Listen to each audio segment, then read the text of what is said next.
May mga bagay na itinakda na. May pambihirang ganda at tinding karahasan ang mga ito na malapit nang magwala sa langit. Kasama ito sa pag-uusapan natin ngayon. Nakakatuwa isipin na kung makakabalik tayo sa nakaraan, makikita natin ang mga ninuno nating nasaksihan ang phenomenon na tatalakayin na yon. Noong 1,006 may biglang lumitaw na bituin na may kakaibang liwanag sa langit. 100 beses mas maliwanag kaysa Venus, nagdudulot ito ng malinaw na anino sa gabi at nakikita pa rin kahit sa araw. Pagkaraan, unti-unting humina ang liwanag at makalipas ang 2 taon, tuluyan itong nawala.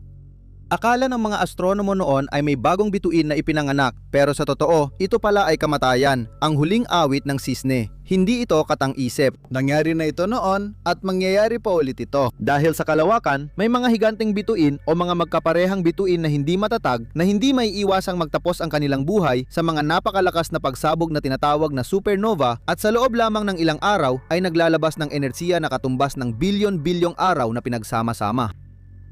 Sa nakaraang 1,000 taon, ang paglitaw ng mga makapangyariang bituing, ito na panandalian lang ay mabibilang mo lang sa daliri ng isang kamay.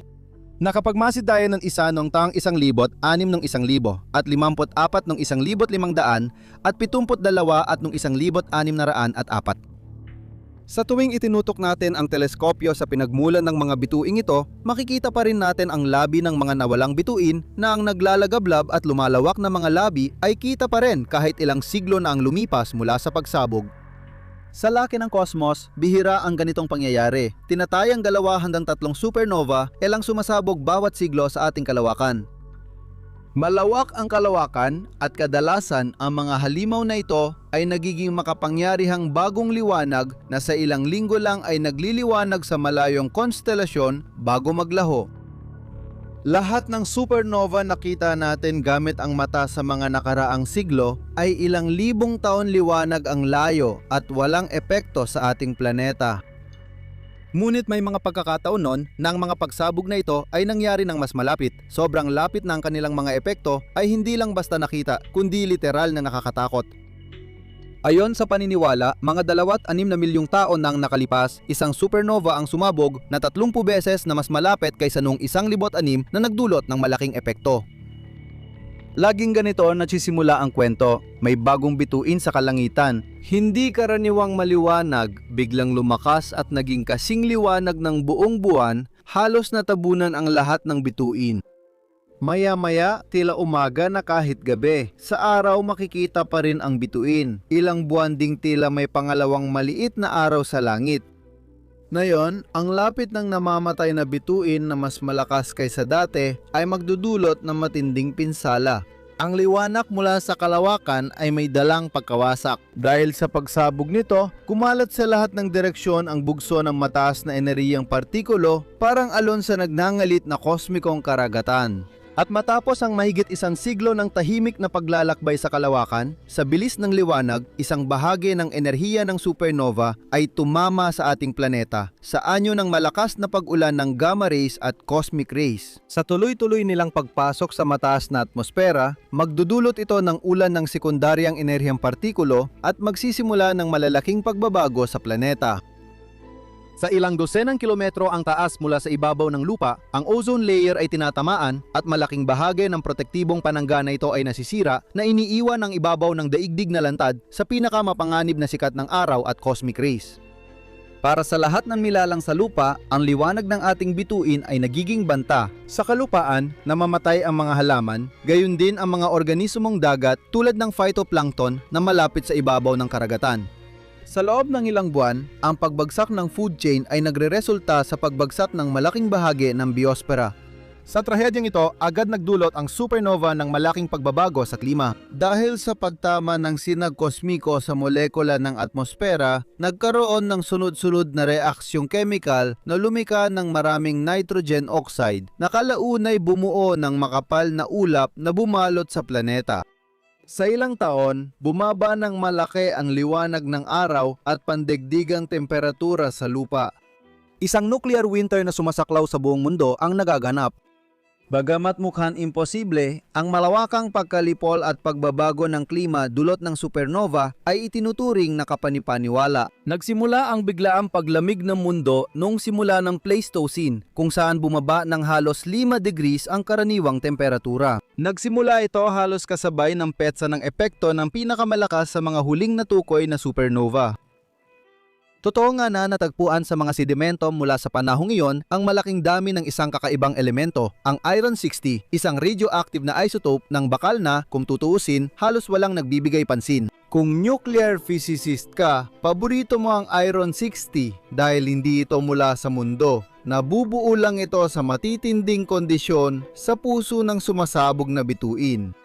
Ang presensya nito sa mga sediment sa ilalim ng karagatang Pasipiko, yelo ng Antarctica at batong mula sa buwan ay patunay at mensaheng nakaukit sa bato. At sinasabi nito sa atin na nung nakaraan, ang daigdig ay tunay na tinamaan ng mga radyoaktibong alikabok na itinapon sa kalawakan dahil sa pagsabog ng isang namamatay na bituin. At kung idaraddag mo pa na, noong panahon na ang mga partikulang ito ay bumagsak, mga 2.6 milyong taon na ang nakalipas, halos 1/4 ng megafauna sa dagat na nasa ibabaw ng mga layer ay naglaho. Ang mga hayop sa mas malalalim na bahagi ng karagatan ay karamihan ay hindi naapektuhan. Tila protektado sila mula sa sinag kosmiko dahil sa kapal ng tubig. Nagsisimula ka na magtanong-tanong sa iyong sarili.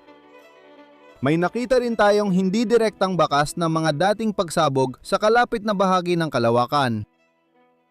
Kapag inaaral natin gamit ang teleskopyo, ang materya sa pagitan ng mga bituin, napapansin natin na sa loob ng daan-daang taon liwanag, ito ay 1,000 beses mas mababa kaysa karaniwan sa interstellar na kalagayan.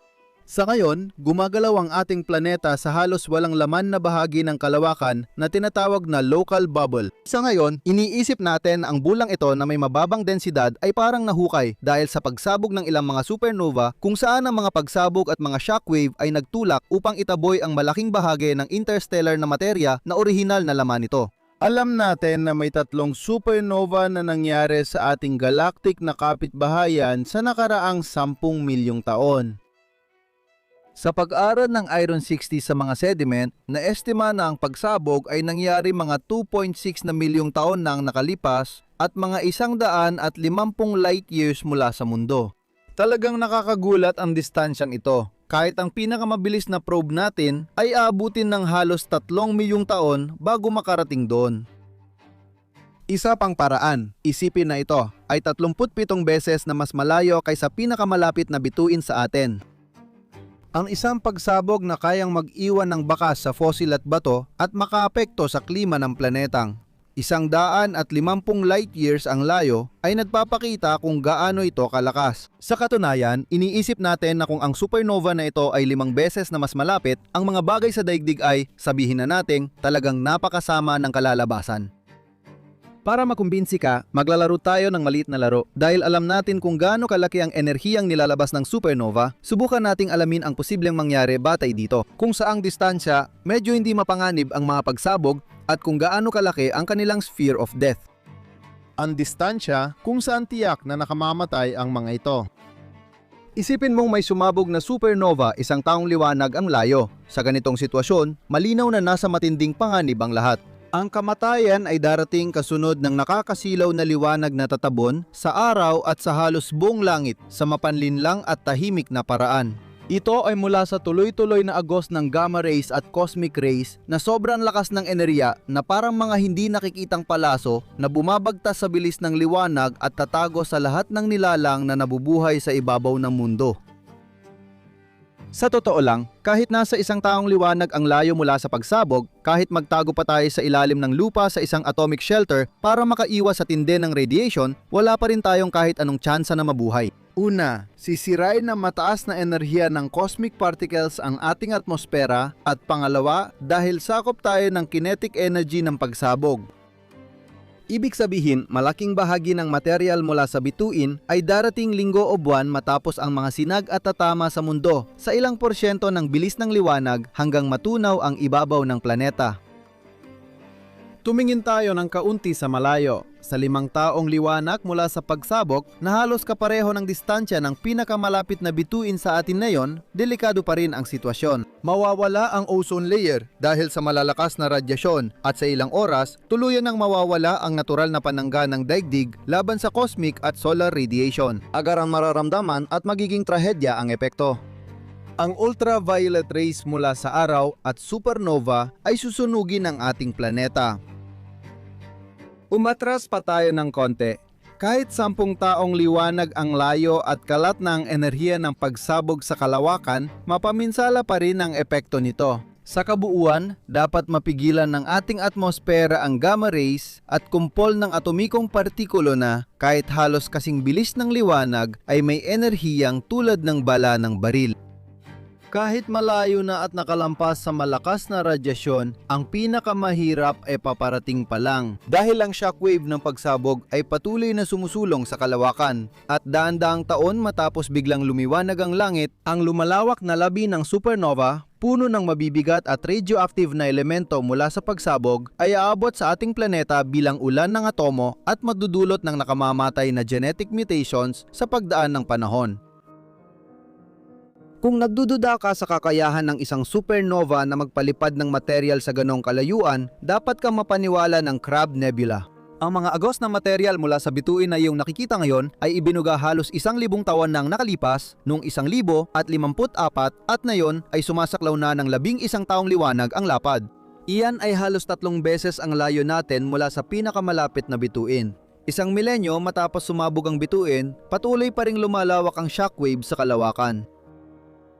Kahit na nasa layo kang 20 light years mula sa pagsabog, tinatayang 50% ng ozone layer ay tuluyang masisira at lahat ng anyo ng buhay na nabubuhay sa ibabaw ay literal na mabubura sa mapa. Ang pagsabog ng supernova ay parang lumilika ng virtual na bula, isang globo ng kamatayan na may minimum diameter na 40 light years kung saan ang lakas ng pagsabog ay hindi kayang tiisin ng anumang buhay sa ibabaw.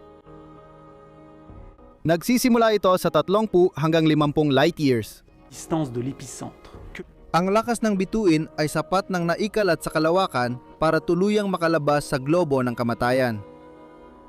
Kahit lampas ka sa minimum na distansya ng kaligtasan, mararamdaman pa rin ang epekto nito. Patuloy pa ring may atomikong nukleo na tumatama sa daigdig sa bilis na 10,000 kilometro bawat segundo na nagiiwan ng bakas ng iron 60.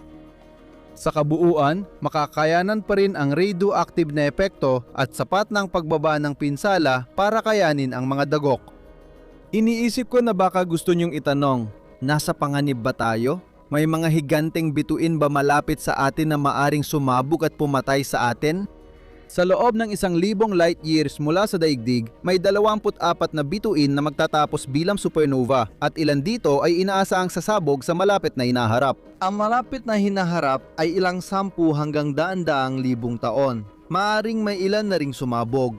Habang binibigkas ko ito, papalapit na sa atin ang liwanag mula sa kanilang pagkamatay. Sige, parang delikado, pero wag mag-alala. Ang pulang superhiganteng bituin na Betelgeuse ay nasa 640 light years mula sa daigdig at malapit na matapos ang buhay nito. Ang Antares na kasing laki at delikado ay mga 550 light years din ba ang layo? Sa totoo lang, ang pinakamalapit sa mga bituin na ito na posibleng maging supernova ay kasalukuyang nasa 240 light years ang layo mula sa atin.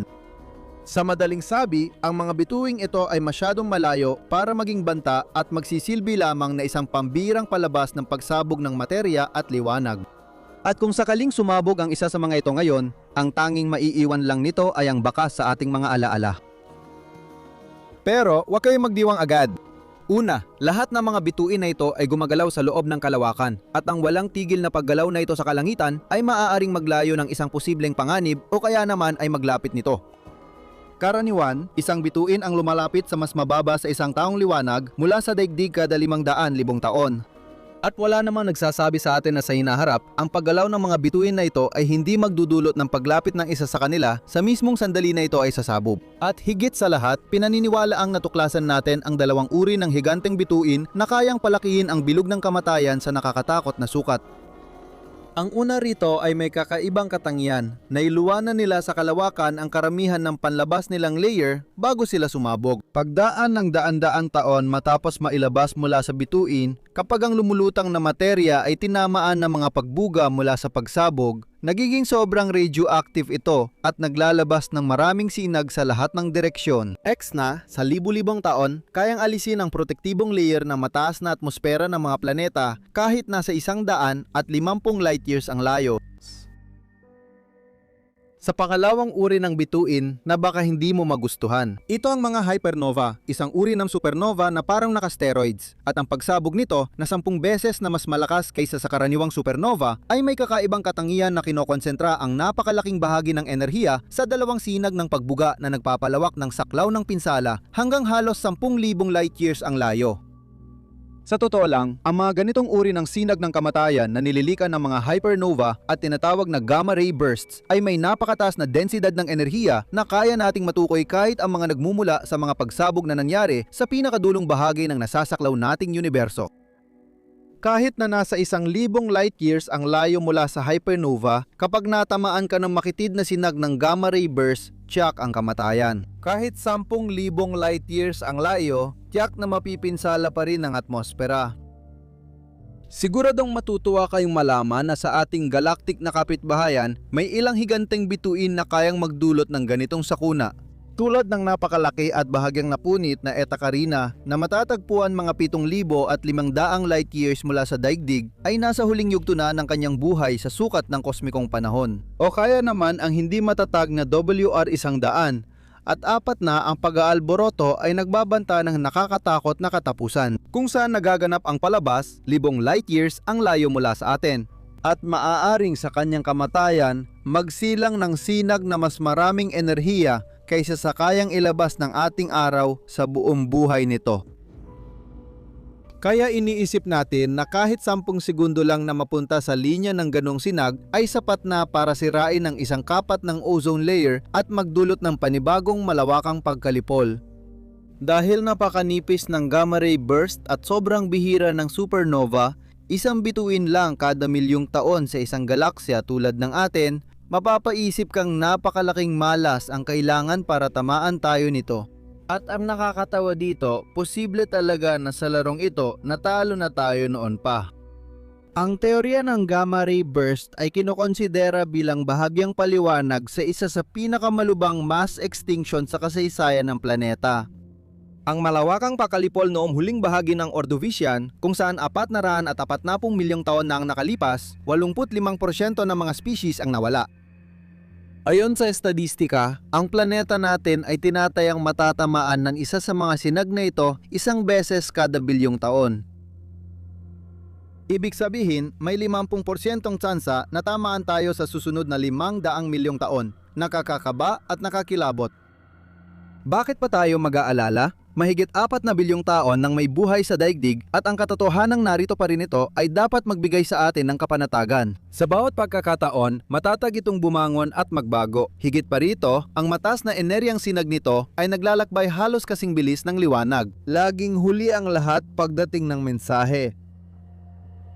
Balang araw, baka tumingala tayo sa langit at makita ang pagsikat ng bagong bituin na mamangha sa ganda at bangis ng liwanag nito gaya ng kunehong natulala sa ilaw ng malaking truck. Mananatili lang tayo nakatulala sa pagsilang ng pangalawang araw, di namamalaya na ito na ang huling sayaw ng bituing nagpapaalam at ang liwanag ay tanda ng papalapit na kamatayan.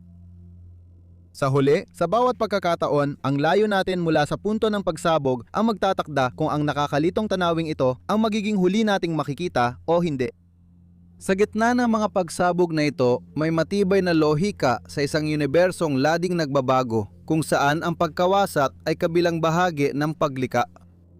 Sa katunayan, nakakatuwang isipin na ang shockwave mula sa isang supernova, mga 4.6 na bilyong taon nang nakalipas, ang nagpasimula sa gravitational collapse ng napakalaking ulap ng gas at alikabok na bumuo sa ating solar system.